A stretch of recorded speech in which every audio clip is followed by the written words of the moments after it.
अच्छा, चिट्ठा में आज बात व्लादिमीर पुतिन के उस जनरल की जो अचानक लौट आया है। इस जनरल ने टेलीविजन पर साफ साफ कहा कि रूस को अब यूक्रेन पर परमाणु बम गिरा देना चाहिए। यूक्रेन ने एक रात में रूस के 7 ठिकानों को निशाना बनाया। ज़ेलेंस्की इस वक्त रूस में जहां चाहे घुसकर हमले कर रहे हैं। Airbase, naval base, कर्च bridge, Kremlin, Zelensky ने रूस को रुला दिया है और हालात इतने बदतर हो चुके हैं कि पुतिन किसी भी वक्त परमाणु हमले का ऑर्डर दे सकते हैं।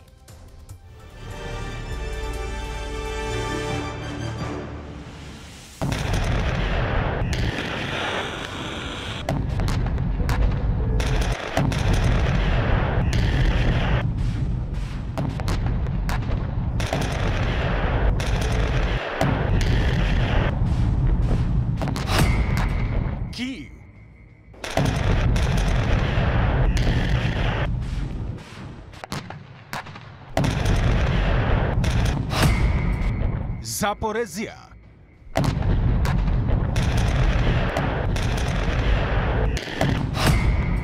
Kharkiv,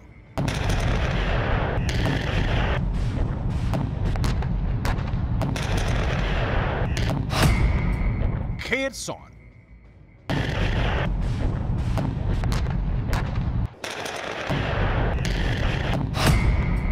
Robotyne,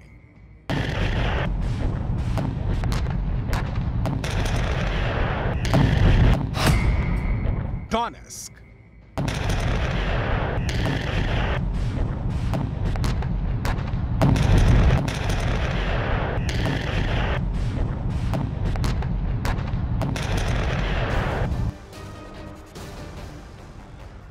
यूक्रेन की इन 7 जगहों को लॉक कर दिया गया है। रूस के सीने को छलनी करने वाले यूक्रेन के ड्रोनों का जवाब क्या पुतिन परमाणु बम से देंगे?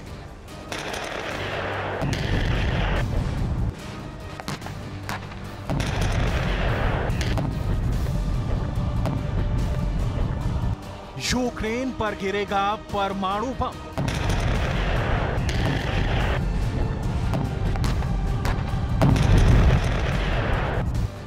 ये सवाल इसलिए कि पूरी दुनिया इस वक्त क्रेमलिन की ओर देख रही है। ज़ेलेंस्की ने रूस के भीतर महायुद्ध में अब तक का सबसे भीषण हमला किया है। रूस बौखला गया है। पुतिन मीटिंग पर मीटिंग कर रहे हैं। रूस के चैनलों पर पुतिन का करीबी जनरल ऐलान कर रहा है कि अब बस। रूस का जनरल बोला, यूक्रेन पर गिरा दो परमाणु बम। पुतिन की क्या प्रतिक्रिया आई? परमाणु बम से होगा महायुद्ध का अंत।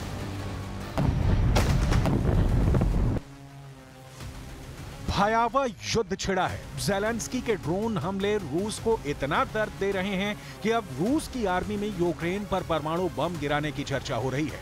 ज़ेलेंस्की के मंसूबे आसमान पर हैं। एक रात में ही रूस के 7 शहरों पर यूक्रेन ने ड्रोन हमले किए। नतीजा देखिए, धू धू कर जल उठे रूस के एयरपोर्ट पर 3 परिवहन विमान।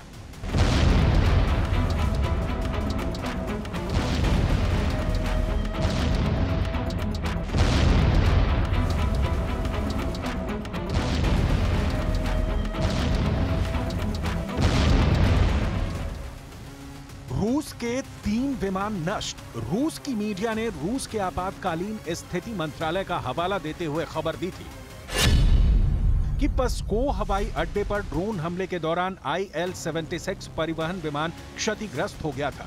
हवाई अड्डे की वेबसाइट के मुताबिक ड्रोन हमले के समय रूस की 334वीं सैन्य परिवहन विमानन रेजिमेंट हवाई अड्डे पर तैनात थी। क्राइमिया टू क्रेमलिन, ज़ेलेंस्की जहां चाहे रूस को उसे घर में घुसकर मार रहे हैं। अमेरिका की रूस पर हमले को सपोर्ट नहीं करने वाली बातों के बीच रूस की विदेश मंत्रालय की प्रवक्ता मारिया ज़खारोवा ने क्या कहा, सुनिए। यूक्रेन पश्चिम से प्राप्त उपग्रह डेटा के बिना रूसी क्षेत्र के अंदर लक्ष्य को हिट करने में सक्षम नहीं होता।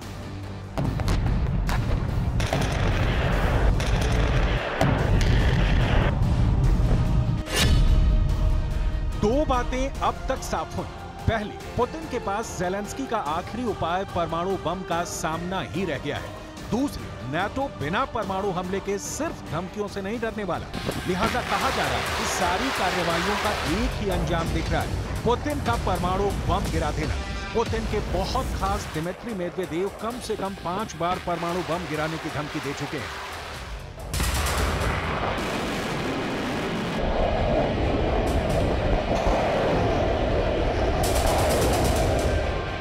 खुद पुतिन परमाणु हमले की धमकी अमेरिका तक को दे चुके हैं। ऐसे में 3 सवाल बहुत ही साधारण तौर पर पूछे जा रहे हैं। क्या जिसका डर था वो दिन आखिर आ ही गया? क्या महायुद्ध का सबसे बड़ा फैसला हो गया है? ज़ेलेंस्की के ड्रोनों से रूस की बर्बादी का कारण बनेगा परमाणु युद्ध? इन 3 सवालों का जवाब पुतिन के न्यूक्लियर प्लान के एक्शन प्लान वाले चैप्टर पर लिखा है, जो बहुत सीक्रेट है। इस बीच पुतिन के जनरल ने ज़ेलेंस्की को सीधी धमकी दी है, परमाणु बम गिराने की धमकी। इसे कीव को क्रेमलिन की ओर से डायरेक्ट मैसेज माना जा रहा है। बहुत दिलचस्प है, टीवी पर पुतिन के जनरल और एंकर के बीच की बातचीत, जिसमें पुतिन को परमाणु बम गिराने की सलाह दी जा रही है। परमाणु बम गिरा देना चाहिए, इसके लिए रोबोटाइन गांव ठीक रहेगा। ये टैक्टिकल न्यूक्लियर वेपन गिराने के लिए ठीक है, एकदम ठीक, बिल्कुल ठीक। इससे हमारी सेना की जान बचेगी। यह बातचीत रूस के भीतर चल रहे यूक्रेन के प्रति सरकार की सोच को बता रही है। जिस तरह ज़ेलेंस्की धुआंधार हमले कर रहे हैं, रूस का एयर डिफेंस सिस्टम नाकाम हो रहा है, और अब जिस तरह से एयरपोर्ट को ज़ेलेंस्की के ड्रोन जला दे रहे हैं, पुतिन के पास विकल्प सीमित होते जा रहे हैं। पुतिन हाइपरसोनिक मिसाइल चला चुके हैं। पुतिन एक रात में 100 हमले तक करके देख चुके हैं।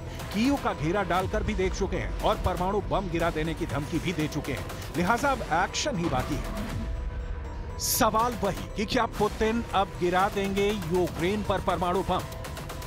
परमाणु बम गिराने का इतिहास रहा है कि जब जापान ने अमेरिका के पर्ल हार्बर पर हमला कर दिया, तो बदले में अमेरिका ने जापान पर 2 परमाणु बम गिरा दिए, जिससे तबाह जमीन, जंगल और इंसान तो अब तक हो रहा है। मतलब जापान ने उकसाया, आज की तारीख में ठीक यही काम ज़ेलेंस्की कर रहे हैं।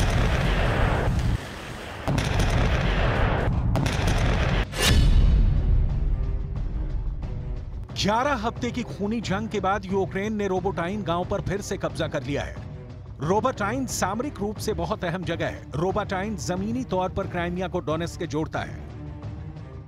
पुतिन युद्ध में फंसे हुए दिख रहे हैं। यूक्रेन के ड्रोन हमलों से नुकसान सिर्फ रूस के जान माल का नहीं हो रहा है, बल्कि अंतर्राष्ट्रीय स्तर पर पुतिन की साख कमजोर पड़ रही है। पूरे रूस को किले सा अभेद बताने वाले देश ज़ेलेंस्की के ड्रोन हमले से लहूलुहान हो रहा है, और पुतिन कुछ नहीं कर पा रहे हैं। इस बेबसी में क्या पुतिन के पास ब्रह्मास्त्र के तौर पर परमाणु बम को गिराने का ही विकल्प बच जाता है? इस सवाल का जवाब इसकी डिटेल में दिखाएंगे। उसके पहले यूक्रेन का दर्द भी जान लीजिए। यूक्रेन की आर्मी के मुताबिक उसके 6 लोग मारे गए हैं। बखमूत में 2 हेलीकॉप्टर क्रैश हो गए। यूक्रेन के रूस पर ड्रोन हमले से रूस के यूक्रेन पर हमले की तादाद कम नहीं हो जाती। पुतिन की सेना यूक्रेन में ही कमजोर नहीं दिख रही है, बल्कि रूस को हमले से बचाने वाली एजेंसियां भी फेल हो रही हैं। लिहाजा ये सवाल तो तभी से खड़े हो रहे हैं कि पुतिन की परमाणु बम गिराने की धमकियों में अगर सच्चाई है, तो वो इसका इस्तेमाल कभी ना कभी जरूर कर सकते हैं। रूस के जनरल ने परमाणु बम गिराने की ताजा धमकी देकर इसे फिर से सुलगा दिया है।